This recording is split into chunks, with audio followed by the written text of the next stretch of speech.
edition of Cheers to Careers. I'm Steve Ridinghouse, the Career Outreach Coordinator at the School of Journalism and Mass Communications at KU.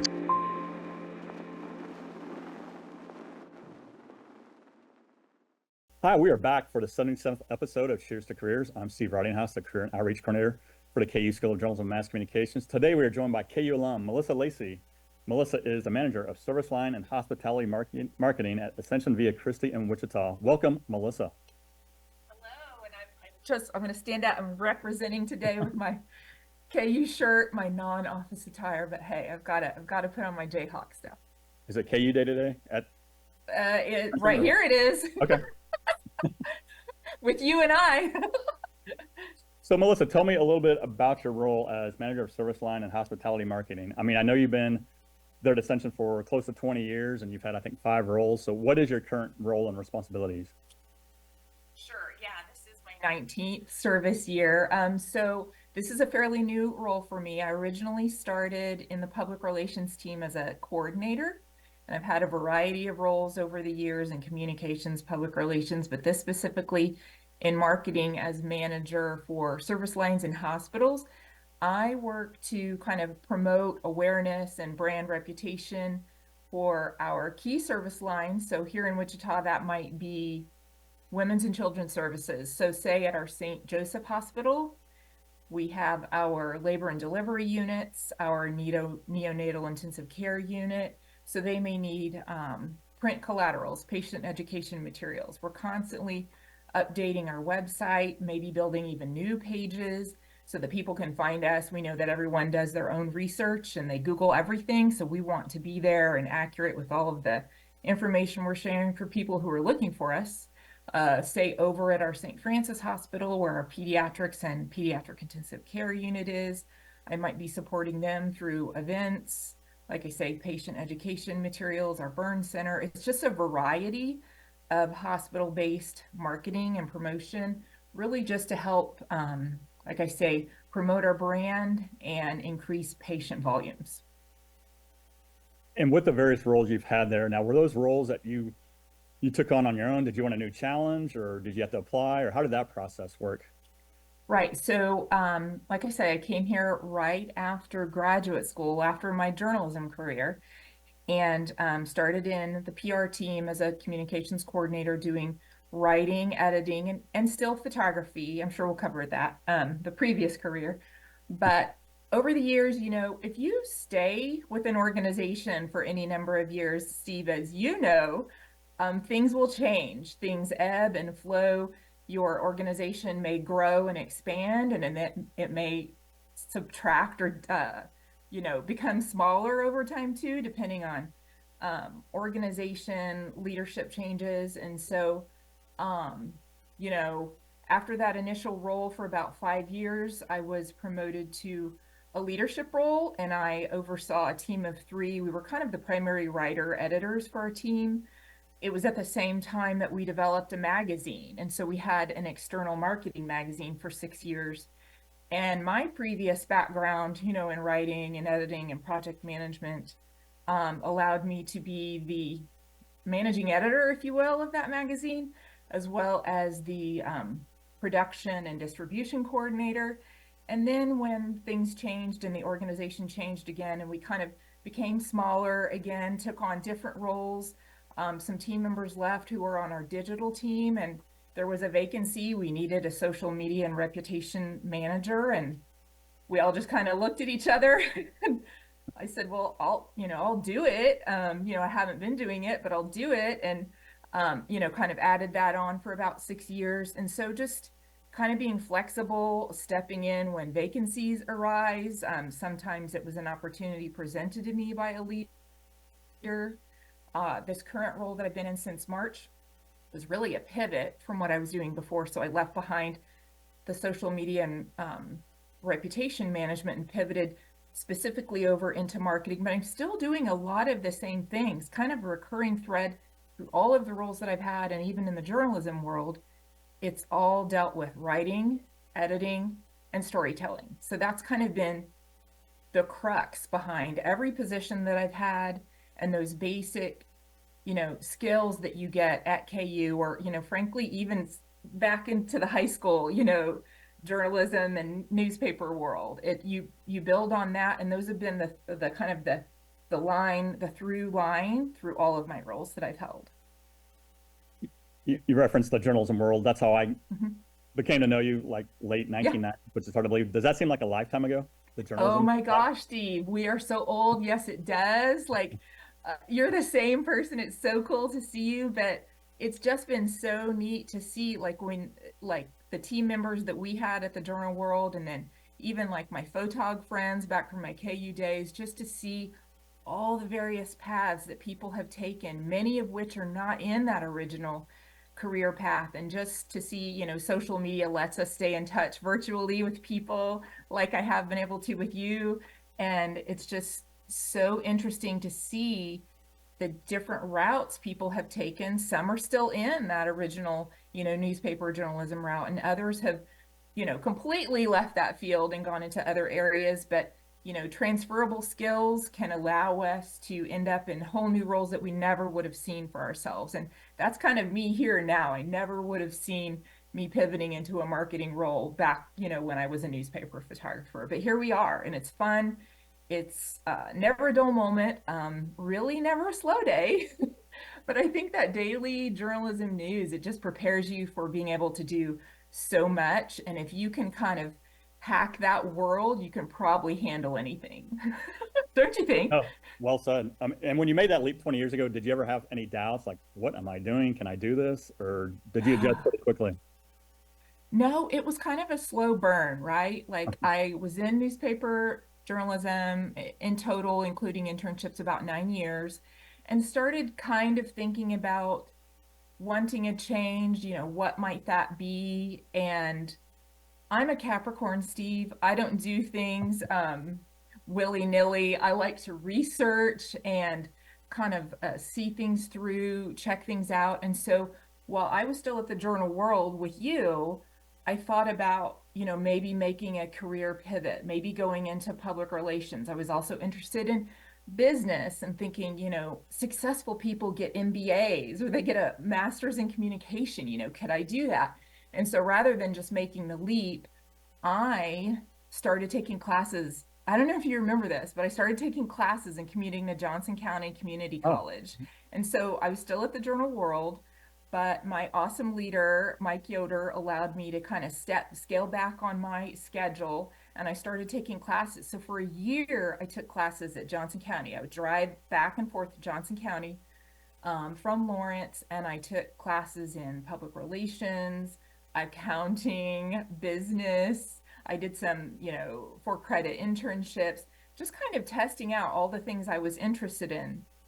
What it helped me do was, although I did well in those things, it helped me understand, yeah, business is not for me. That is not what interests me. That's not what I'm going to be, living my best life doing.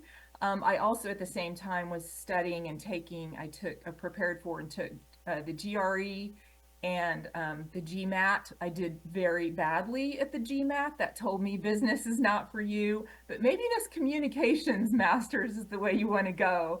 And so after that time, I decided, okay, that's the route I'm going to go.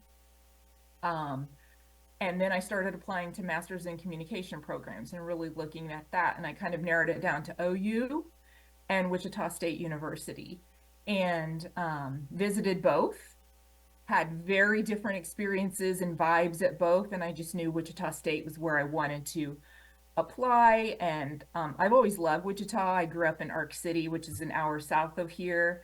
And the opportunity to move to Wichita, at the biggest, central city of Kansas, now it's like we're approaching a million, like 800,000, the greater area of Wichita. And this is where I came for the master's in communication program at Wichita State. what do you recall? The 1990s, I mean, it was definitely a transitional period for newspapers. I think when you were at Hutch News, I think that's when you started to learn like digital photography. Can you talk briefly about what that process was like? I mean, were you like, hey, I can do this? Or what were your thoughts making that transition to like digital photography? Yeah, it was such an exciting, different time. So 100%, my education at KU was in the basement of Stopper Flint Hall, which I would love to see what it looks like now. I saw it, while I was still in Lawrence, but it used to just be dark rooms and a studio, and we were mixing chemicals, and I was a labbie down there, helping photo students, and started in the film development world for several years. But then I did go to my first full, permanent job after graduation was at the Hutchinson News. And that we were still developing film, on deadline every night, but we did transition to becoming, so at that time, the Hutchinson News was part of the Harris News chain. And it was the first newspaper in Kansas to transition to being fully digital. And when I think about those cameras now and what they look like, it's kind of like the first brick cell phone. It was amazing, but when you look back, you're like, that thing was a beast. Like, you could kill somebody with that thing if you threw it out of. Those cameras were so big, but it was so amazing what they could do. And when you look at the quality now, if I see some of my clips or tear sheets, I'm like, oh my gosh, the resolution is so bad, and you can see the grain, so to speak, but they were amazing at the time. And it allowed you to, extend your deadline, like right up till, the final buzzer of, say, the National Junior College Basketball Tournament. You could push deadline, and it just enabled so many things. And so then, when I was in Hutch for 3 years, and then had the opportunity to come to Lawrence. Same thing. We were still on film there, but then transitioned to fully digital, and just the technology advancements in digital photography to where now, our phones have the best, photography now. And sometimes on assignments, I didn't even take real cameras. I just take my phone because they can just do so many things. So it's been really neat to see the transition. And working with you and Lawrence, we were,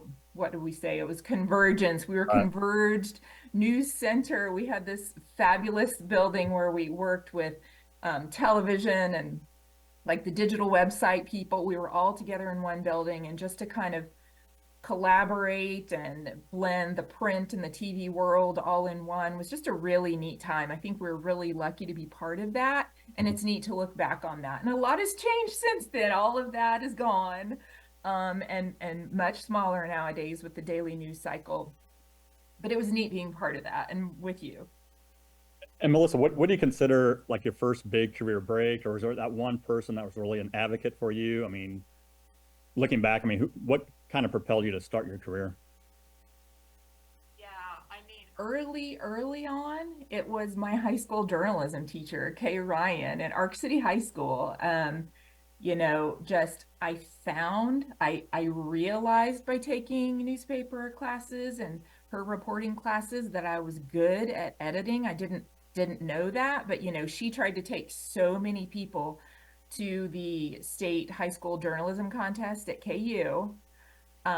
Just putting people in every category, stacking every category we could. And I realized I was good at editing, which I didn't know. And then I would go to state journalism competitions, and I placed a few times and thought, maybe I should really look into this. And so, and the photography thing was just something this is hilarious. I started that in 4-H back in 4th grade was how I got into photography. So, full Kansas experience, right?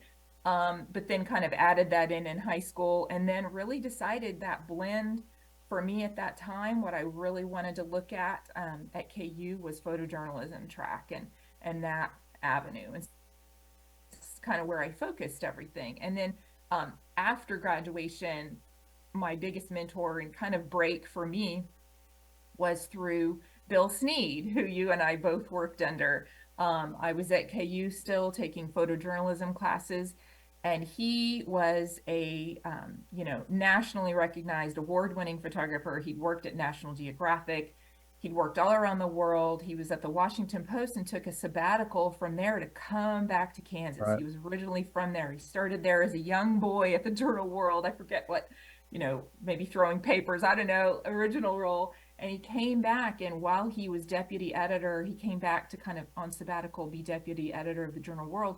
He also was teaching some classes at KU. And so I met him there, took, I think, documentary photography from him, and just stayed in touch with him, staying in touch with your mentors. Plus, he was a cool guy. And, I loved to get back to Lawrence whenever I could. And so just stayed in touch with him over the years. And even when I was at touch. And then he called me one day out of the blue. I was not looking. But who isn't trying to get back to Lawrence after they've left, right? Like everybody wants to come back if they can. And he knew that he was going to have a vacancy. And a friend of mine, a photo journalism friend of mine, was leaving. And in her vacancy, he was, suggesting maybe I come and apply. And I was lucky enough to get that role and join the photography team. And so Bill really gave me um, that break into coming back to Lawrence and joining that team. That was a very coveted spot in a fabulous newspaper in like the best town in the world, right? And so that was really cool for me. No, well said. So obviously career aspirations as a KU student, I mean, you kind of saw photography as kind of your path to a career, or did you always think, hey, I'll do this for a while, then I'll move on? Or were you pretty locked in saying, I want to do this for life, take photos? That was all I had really envisioned for myself. Like I never initially thought about switching gears. I did kind of toy with, like I say, I was kind of having not a change of heart, but a desire for a transition, a desire for a pivot a few years into doing that work, you know, daily deadlines. And my schedule was kind of always, I was the nights, weekends, holidays girl. And after so many years of that, maybe you want to try something new. And I was kind of toying with even going back to photography school and maybe getting more into the commercial photography route. Just kind of knowing I loved what I did, but looking for something to kind of build upon and maybe extend into a higher place. And so didn't exactly know what it was. And like I say, kind of just started pulling at the threads and taking some classes and trying things and then deciding, is this really what I meant for? Am I good at this? And then, jumping into that switch to the dark side, as we used to call it back then. Like, I think I'm going to really look at public relations and kind of building on my journalism background, but focusing on what are the things I kind of bypassed the first time around as an undergrad. If I go back to school, if I get that master's, then I can take some classes and focus on things I didn't have time to in my journalism track. So I took television news. I took, public relations classes, integrated marketing communications classes, things that I just didn't,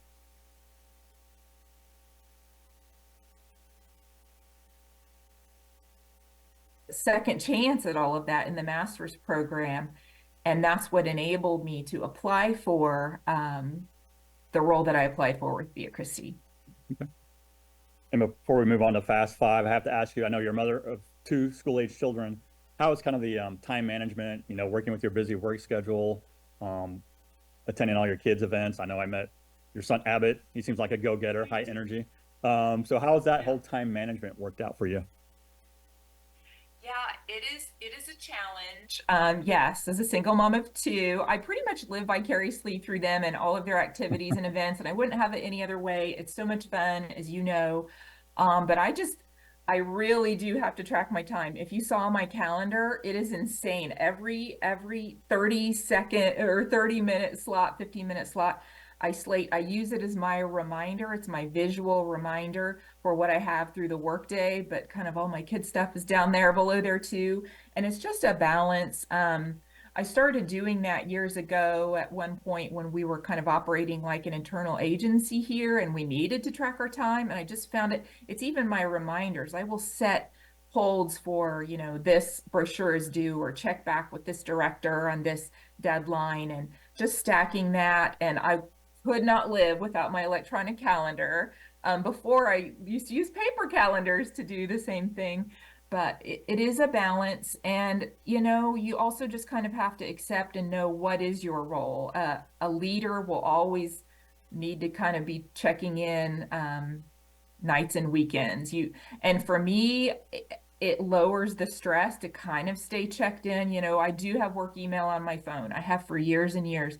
So I'll check in. I don't let it rule my life, but it lowers my anxiety to, respond to an email and cross it off and I'll have less to look at on Monday or when I come back. And so you kind of know what your role, what your, position or leadership level is, and there are expectations that come with that. And I understand that. And I've always had leaders and bosses who were supportive of me, of my family, of what I do in my life with my kids. I've been so lucky to have amazing leaders and mentors. And I just kind of balance my time accordingly. They know I'm going to get the job done. I'm not going to miss a deadline. You might need to work later or earlier to catch up, but then you may need to go to a doctor's appointment. And I've just been really lucky here at Via Christi to have that with my bosses. No, I just talked about company culture in my professional development class last week, and that's something we talked about. So it sounds like a great place. Okay, it's time for a fast five before you go. You might have answered this already. Okay. You talked about 4-H, fourth grade. So when did you get your first camera? I mean, it probably was around fourth grade. Do you remember what a 110 camera looked like? It was like this skinny little bar, and it had 110 film. Yeah, and when I see the pictures I took for 4-H and that I entered in the fair, I mean, that's where those white participation ribbons come in, because I did get a few of those. But that was my first film camera, was a 110. And I was just taking pictures of like ducks and sunflowers. I don't even remember, but it was that creative aspect, that fun thing that I just ended up deciding to go with for a career later. Do you recall the first photo you developed and what that experience was like when you saw that photo come to life? Shoot, it would have been something in high school. So it would have been some event I had to take pictures of. Yeah, I mean, I grew up in the dark room, right? It's like a lost place now. I'm trying to think. It was probably just photos at a sporting event, or probably just photos of my friends, in the foyer of our high school, just hanging out, things that ended up in the yearbook or the newspaper. Specifically, no, I don't remember, but I wouldn't know how to develop film now if my life depended on it. I'm so grateful for digital.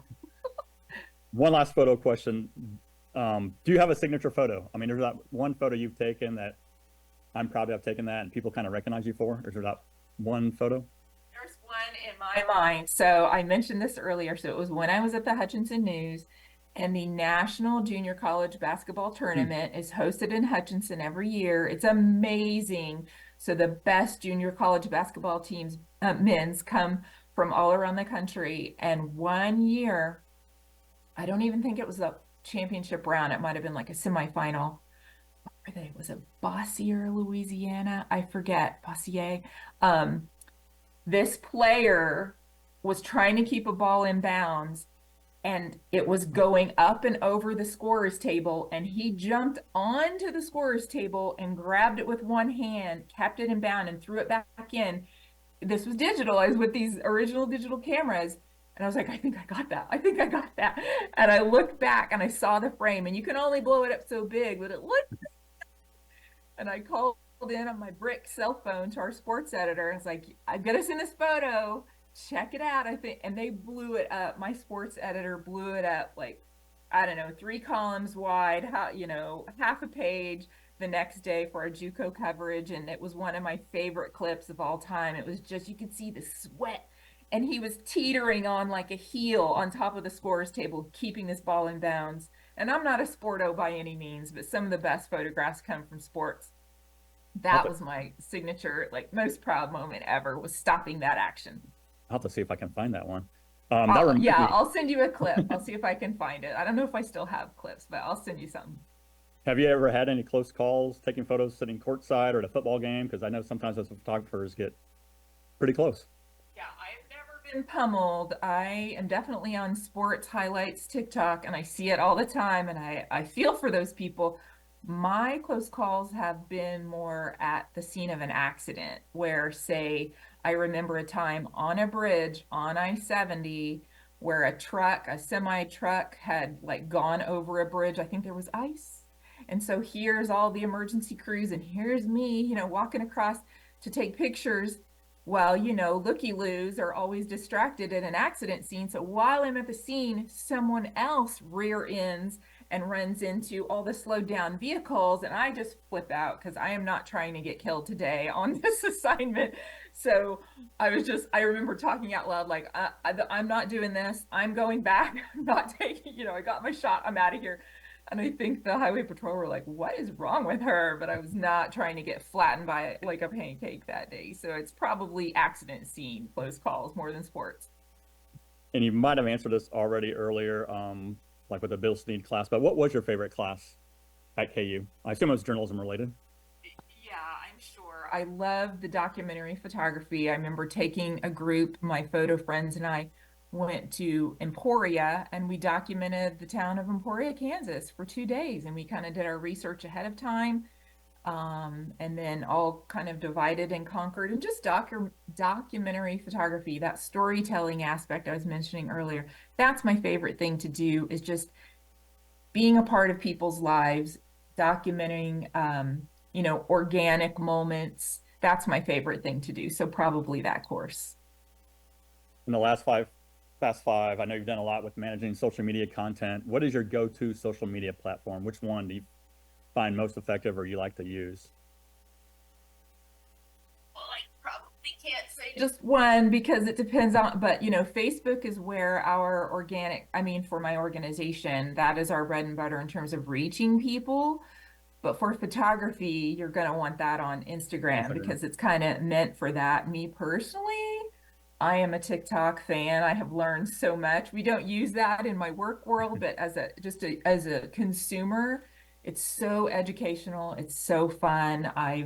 My life has been changed by things I've learned about on TikTok, and I think that's kind of the wave of the future, is the video aspect and entertainment that you can find there, and the education. So it kind of depends on whether it's me as the user or for my organization. It's kind of those three. Awesome. Well said. Hey, Melissa, I know you're busy. I appreciate your time. I always like to close with a toast. I think this mug might have found its way down to Wichita. You're on campus. So I love it. I'm glad it safely made it all the way to Wichita. So, hey, Melissa, cheers to your careers. Cheers, Steve. Thanks. Thank you so much.